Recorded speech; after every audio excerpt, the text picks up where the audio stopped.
रिश्तेकारी, व्यवहारी, परिवारी, रिश्तेदारी, घरवारी सब छोड़ जाते हैं और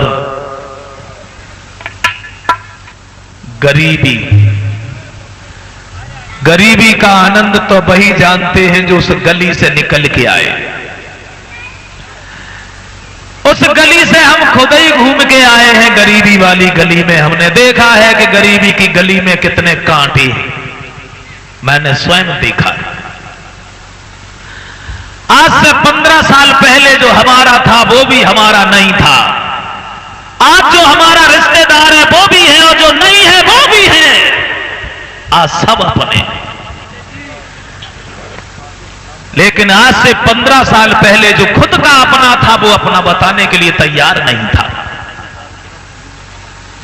पैसा बिना माता पिता पूतकों कपूत कहे, पैसा बिना भैया कहे कौन गोजू भाई है, पैसा बिना चाचा कहे कौन है भतीजो मेरो, पैसा बिना सासु कहे जो कौन को जमाई है, पैसा बिना भरपेट रोटी तक मिलते नाई, पैसा बिन ठोकर दे जाती लुगाई है, और पैसा बिन सभा में बैठे इज्जत तक होती नाई, पैसा एक चीज ऐसी दुनिया में बनाई है। सुदामा गरीब हो गए, न पेट भर के भोजन, न समाज का सम्मान, यहां तक हुआ भीख मांगने लगे, फिर भी गुजारा नहीं। कोई दिन तो बच्चों को भोजन दे देते हैं, खुद पानी पी के संतोष कर लेते हैं। नहीं चाहिए दिल दुखाना किसी का, नहीं चाहिए दिल दुखाना किसी का, क्योंकि सदा न रहेगा जमाना किसी का। आदमी के जीवन में कभी सर्दी कभी गर्मी, ये सब कुदरत के नजारे हैं, और प्यासे कभी वो भी रह जाते हैं जो दरिया के किनारे हैं। जिस तरह साल में मौसम बदलते हैं, उसी तरह आदमी के जीवन में मौसम बदलते हैं। जिस तरह साल में कभी सर्दी है कभी गर्मी है, उसी तरह आदमी के जीवन में कभी सुख कभी दुख, कभी सम्मान कभी अपमान, कभी भलाई कभी बुराई।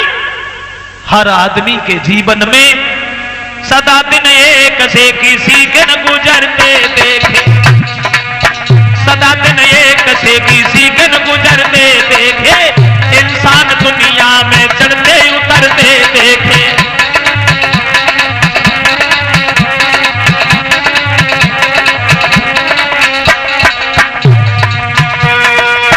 देखिए समय वक्त की बलिहारी देखो। अरे हमारी तुम्हारी औकात क्या है? एक दिन रावण ने दसों के साथ जीत ली, एक दिन दसों शीश पड़े रहे नंद में, एक दिन श्याम सुंदर भाग गए आधी रात, एक दिन कंस को पठारी दो छिद में। बाहर समय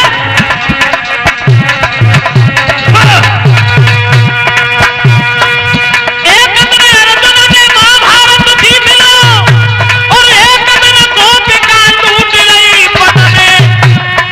मानुष की अरे बात कहे क्या, सूरज के 3 बनो होते एक दिन में। भय राजा से भिखारी बखत की बलिहारी, अरे बलिहारी बलिहारी समय की बलिहारी।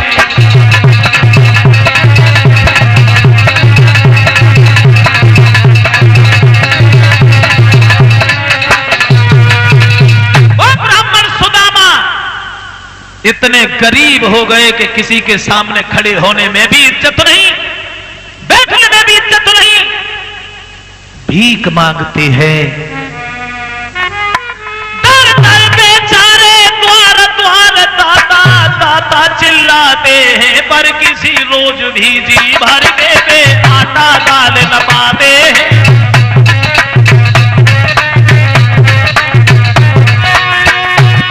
जो मठा मिले तो नमक नहीं, जो नमक मिले तो मठा नहीं, कोई घर मांगे 10 घर मांगे, लोटा भर आटा मिले नहीं।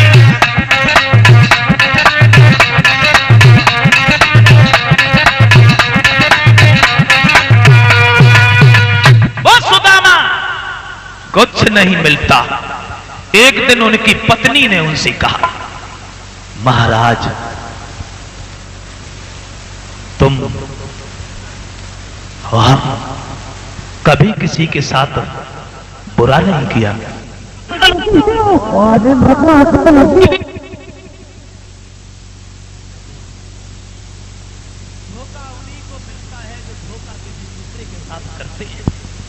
दुख उन्हीं को मिलता है जो दूसरे की आत्मा को दुख देते हैं। मगर मैंने तो कभी किसी की आत्मा को दुख नहीं दिया, मगर भगवान हमें इतना काहे को दुख दे रहे हैं? पुराना ध्यान आ गया तो सुदामा ने अपनी पत्नी के हाथ अपने हाथों में ले लिए। भामिनी, ये तुम्हारा नहीं हमारा कसूर है, हमारा दोष है। आज जो द्वारकाधीश बने बैठे हैं ये हमारे बचपन के मित्र हैं और हम दोनों एक ही गुरु के शिष्य हैं। मगर क्या करें, कर्मों का फल भुगत रहे। करके पुरानी याद सुदामा रोए,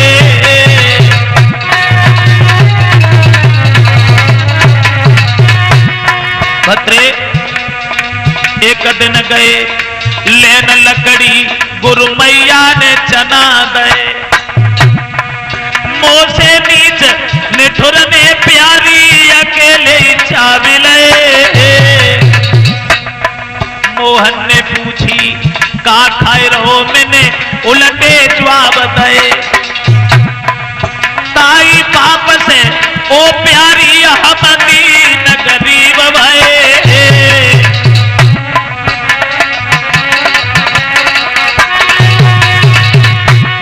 बोले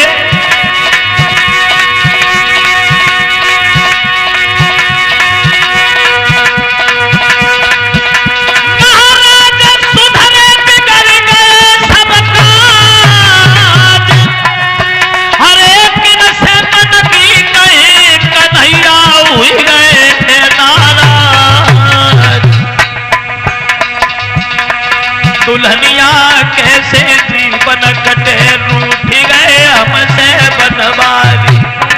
प्यारी कैसे जीवन कटे, रूठ गए हमसे गिरधारी।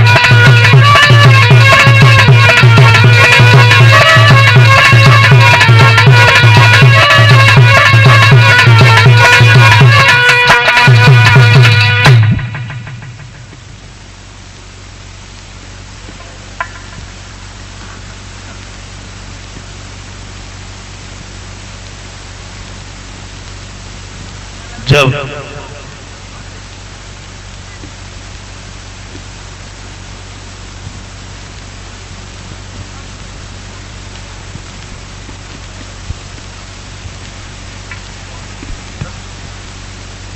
सुदामा अपनी पत्नी को बीता हुआ कल पुरानी कहानी बताते हैं। आज जो द्वारका के राजा बने बैठे हैं,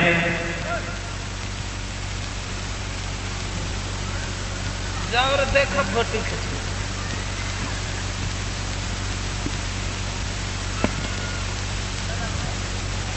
तो बोली है, महाराज तुमने बड़ा बुरा किया। भगवान से छल करने के बाद जिंदगी में सुख चाहते हो। गलत किया तुमने, गलत किया।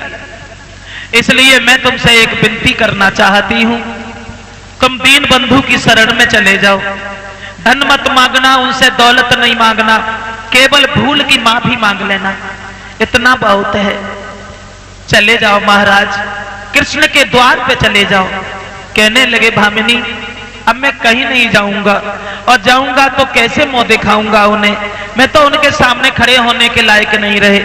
भामिनी इधर उधर से भीख मांग लाते हैं, इसी से पेट भरता रहता है, जीवन गुजर जाएगा, क्या करना। कहने लगी, महाराज इधर उधर के द्वार से भगवान का द्वार अच्छा है, और वो द्वार तो वो द्वार है जिस द्वार पे हर किसी का अधिकार है। चले जाओ श्रीमन, चले जाओ। की दरिया मिलती तो शक्कर पे नियत लाती, और मैं चाहे ठंड सो कर नीमत तुम्हें रजाई मिल जाती।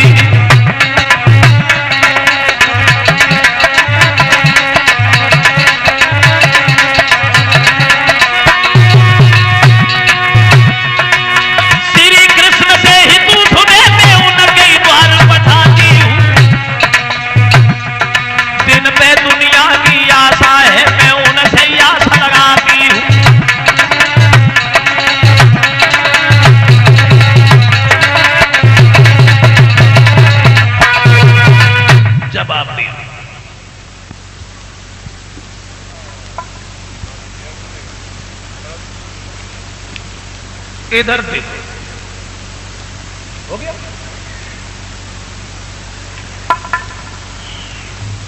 जब कहा कि चले जाओ द्वारका, सुदामा बोले ऐसे कैसे जाऊं?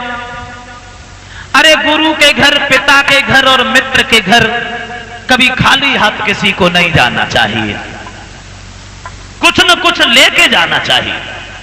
इसलिए मैं क्या ले जाऊंगा? सोई हुई मन में मन ही न भामिनी मानन को भाई, बाजी बा हुई मन में मन ही न भामिनी मानन को भाई, थोड़े से चावल लेके बन के चोरे आई, फटे से कपड़ा में बांध गए। हाय विप्र सुदामा के हाथन में चावल तुरंत नए रे, ये तो बाहर ढिंगले जइयो।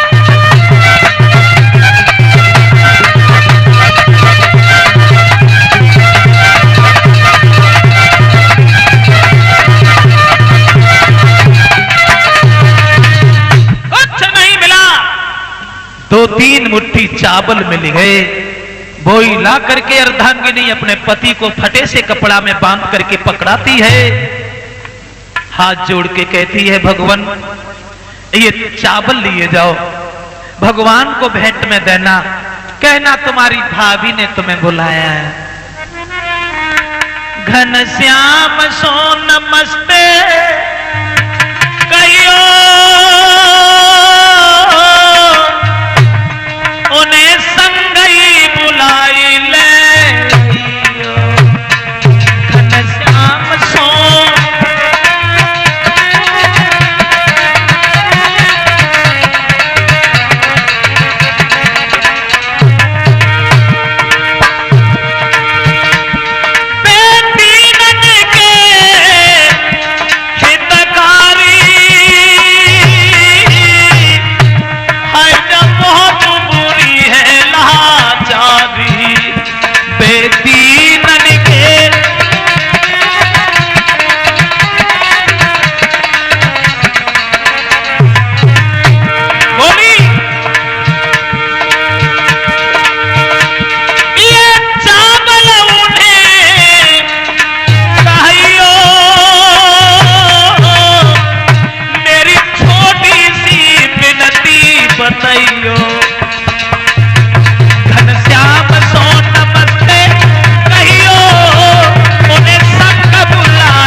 महाराज ये चावल लेते जाओ, भगवान से कहना तुम्हारी भाभी ने तुम्हें बुलाया है और ये चावल भेंट में दे देना।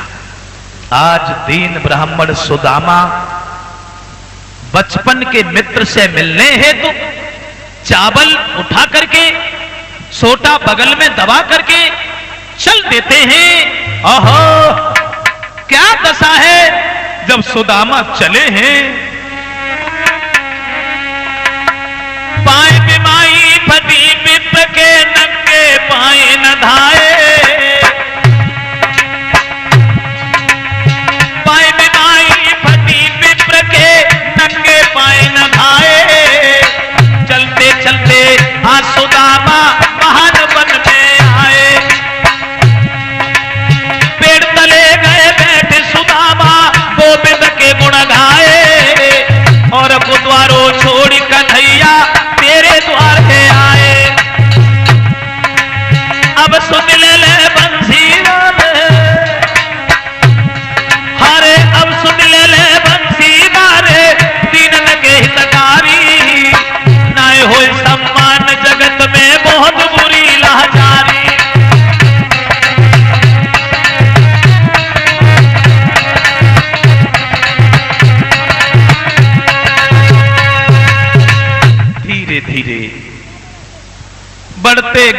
चलते गए कृष्ण का गुणगान भजन कीर्तन करते गए।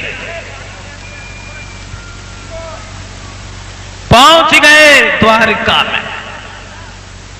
धीरे धीरे आओ चावल चढ़ाने के लिए, सब लोग इकट्ठी नहीं, आराम से आओ, धीरे धीरे चढ़ाती जाओ, अपनी जगह पे बैठती जाओ। अब पहरेदार कहने लगा ब्राह्मण देव, रुको रुको रुको, ऐसे नहीं अंदर जाते जैसे तुम आए हो। सुदामा बोले भैया अपने महाराज से जाके ये कहो तुम्हारे बचपन के मित्र तुमसे मिलने आए हैं, कहना सुदामा ब्राह्मण।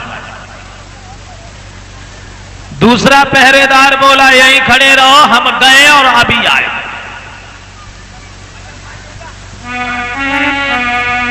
विनय सहित विप्र से मिला चतुर दरबार,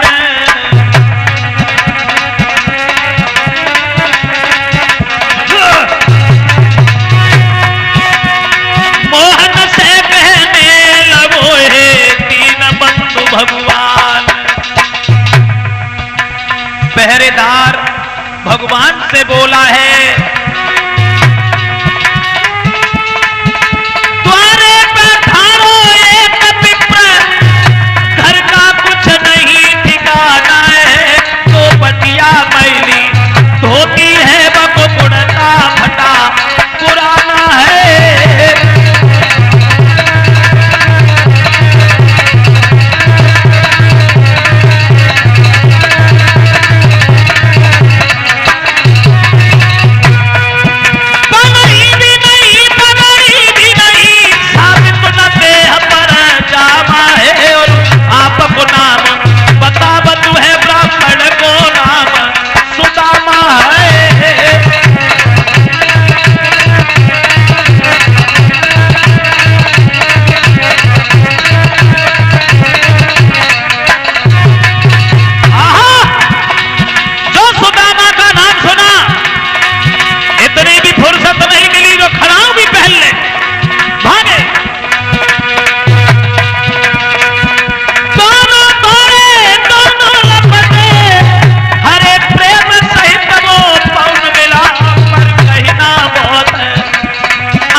दौड़े, लेकिन यह कहना असंभव है कि कन्हैया सुदामा से पहले मिले या सुदामा कन्हैया से पहले मिले।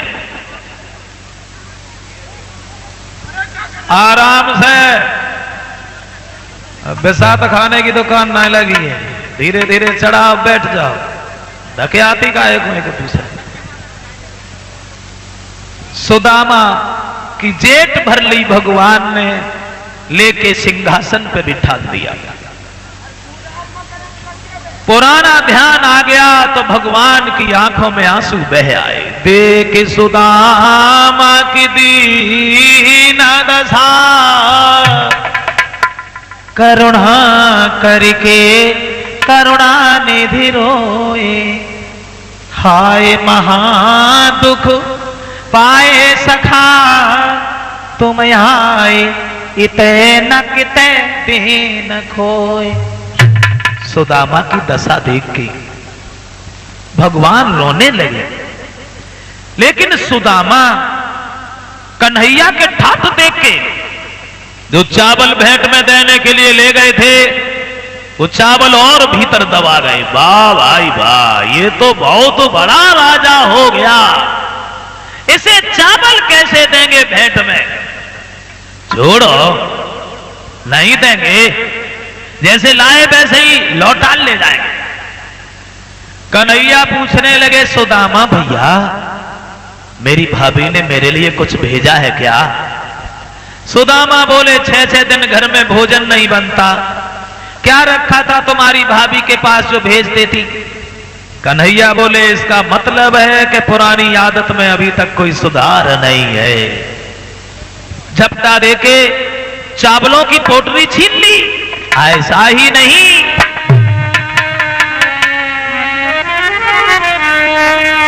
श्री कृष्ण जी के मित्र मिलने सुदामा आए।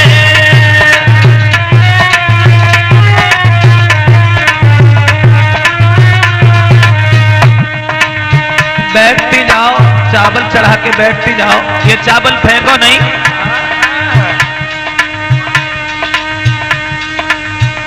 श्री कृष्ण जी के मित्र मिलने सुदामा आए।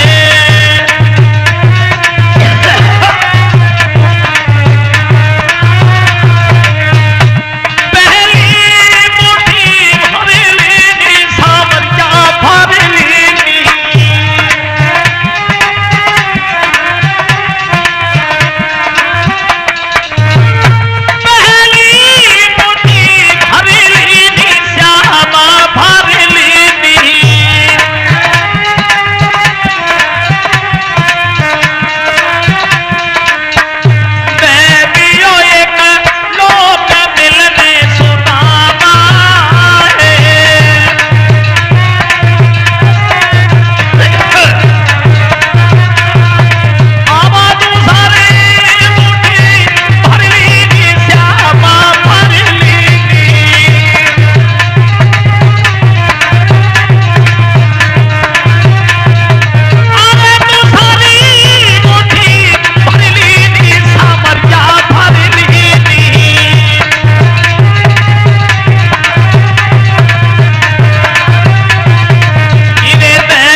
दो लोक दे दिए भगवान।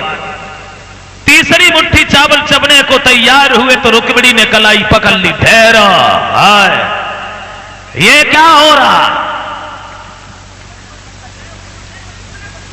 आजा आजा आजा, इधर देख, इधर उधर कर। और आज चलो चलो।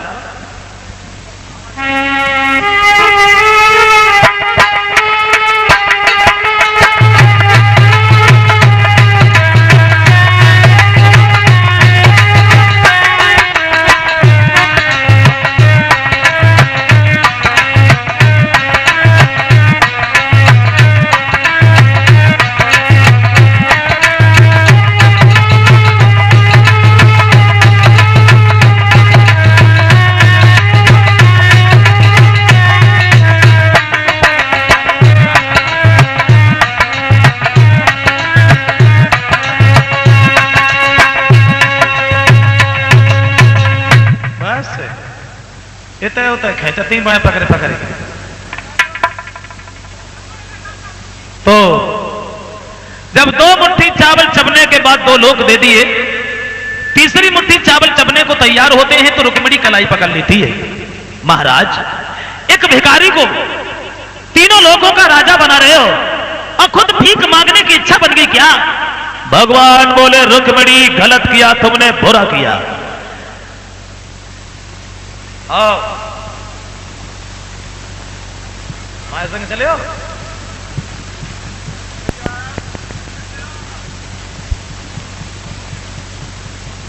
तो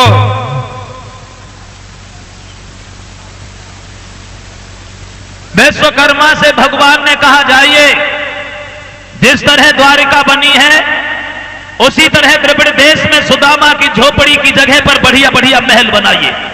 रातों रात सुंदर सुंदर महल बनाए गए, लेकिन सुदामा ने नहीं समझ पाया कि मुझे कुछ मिला कि नहीं मिला। सोच रहे हैं बहुत बड़ा राजा है, और चलते समय अगर इसने जरा भी ध्यान दे दिया तो गरीबी दूर। बोले, कन्हैया अब जाने दो, हम घर पे कोई इंतजाम करके नहीं आए, फिर आएंगे। भगवान बोले, कुछ दिन और रुक जा। बोले, ना फिर आएंगे, फिर आएंगे। ठीक। 16,108 रानी सुदामा को विदा करे आए। लंबी सी लाइन देखी, सुदामा भ्रम में फंस गए। कह रहे, कन्हैया जो इतनी औरतें कह गांव से घेर के इकट्ठी करी, कौन है? बोले, भैया इन सबसे हमने शादी की है। समझ है? हाँ। गिल्ले तो कितनी है? हाँ 16,108। सोचने लगे जन कैसे खवाए ले, तो ये ना एक कई माए दुखी। इधर देखो, किधर हमारी ओर नहीं देखो, उधर देखो। हो गया? सोचने लगे सुदामा बहुत बड़ो राजा है, और चलते समय अगर इसने जरा भी ध्यान दे दिया गरीबी दूर।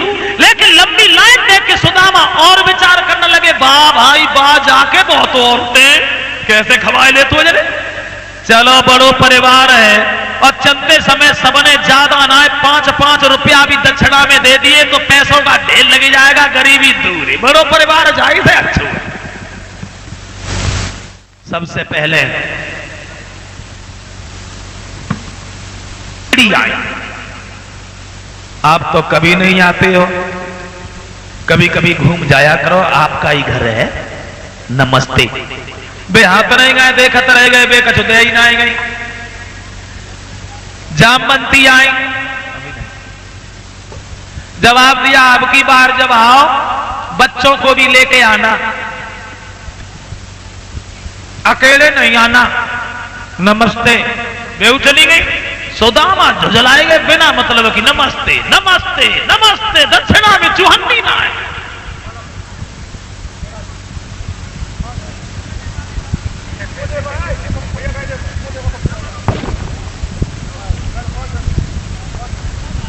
सुदामा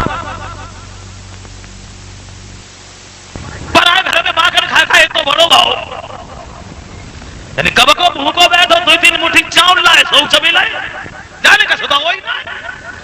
कन्हैया जब लौट आए तो सुदामा सोचने लगे, बालापन के मित्र हो कहा दे असराप, जो भगवान हमको दियो सो ही लीजिए आप। सुदामा ने सोची, हम अपनी गरीबी दे रहे। दोनों लोग वापस भये। सुदामा घर पे गए, घर पहचानने में नहीं आया। सोचने लगे, लगता है मेरे जाने के बाद किसी ने मेरी पत्नी को मार डाला, अपना घर बसा लिया। कन्हैया मैं तो लुट गया, कहीं का नहीं रहा। ओ सावरिया तेरे पीछे कोई मांगो न साई, करके याद भामिनी की उनकी लगी भरी आई।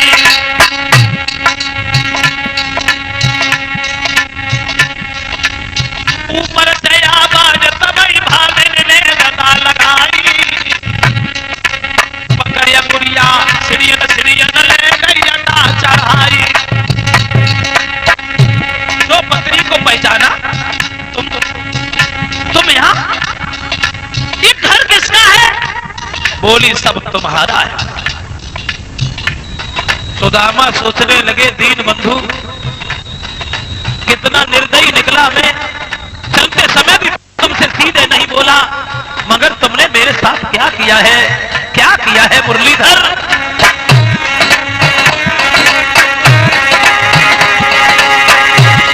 महाराज भक्त की नैया लगी गई पार, धन्य धन्य जगदीश तुम्हारी लीला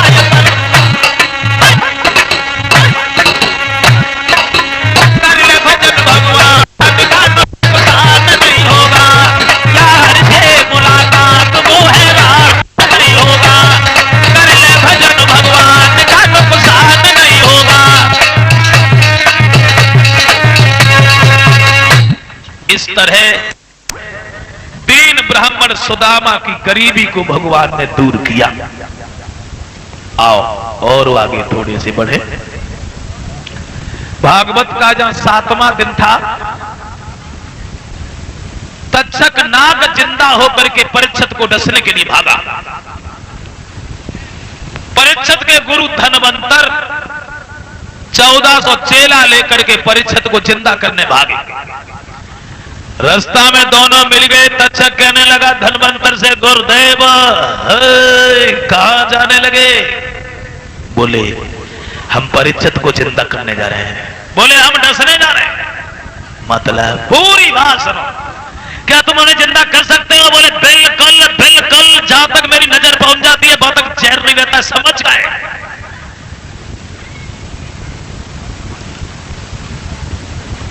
तक्षक ने वृक्ष में फुसकार मार दी, पेट जल गया। धनवंतर ने नजर घुमाई, वृक्ष हरा भरा बन गया।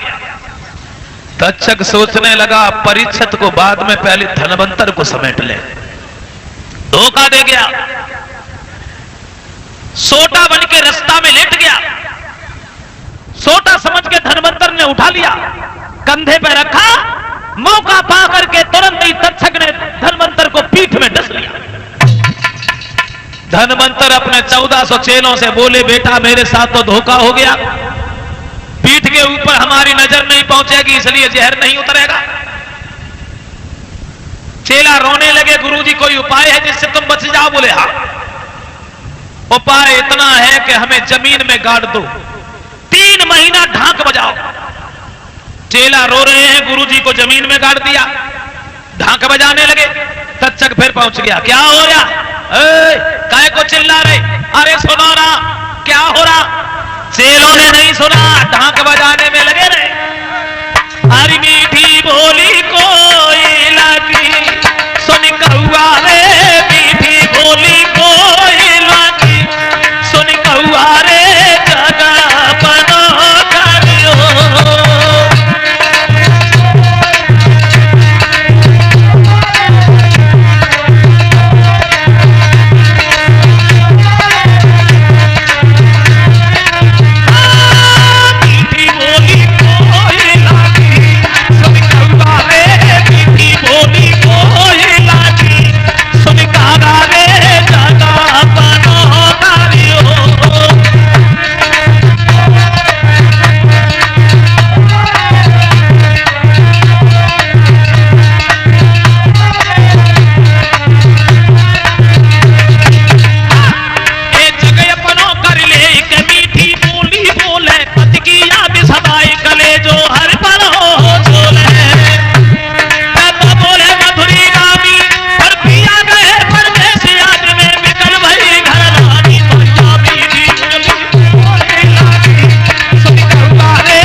मर गए होंगे, उखाड़ के देख लो। जिंदा है तो ढाक बजाओ, मर गए हो तो तुम काहे को मरे जा रहे हो? चेला नहीं समझे, धनवंतर को उखाड़ दिया। धनवंतर बोले अब चाहे कुछ भी करो, अब हम नहीं बचेंगे, और मेरे मरने के बाद मेरे मांस को लेकर के 14 सब खा जाओ, मेरे समान सब विद्वान बन जाओगे। धनवंतर खत्म हो गए, थोड़े थोड़े मांस को चेलों ने हड़िया में रखने के रख दिया। तक्षक ब्राह्मण बन के फिर पहुंच गया, क्या हो रहा है?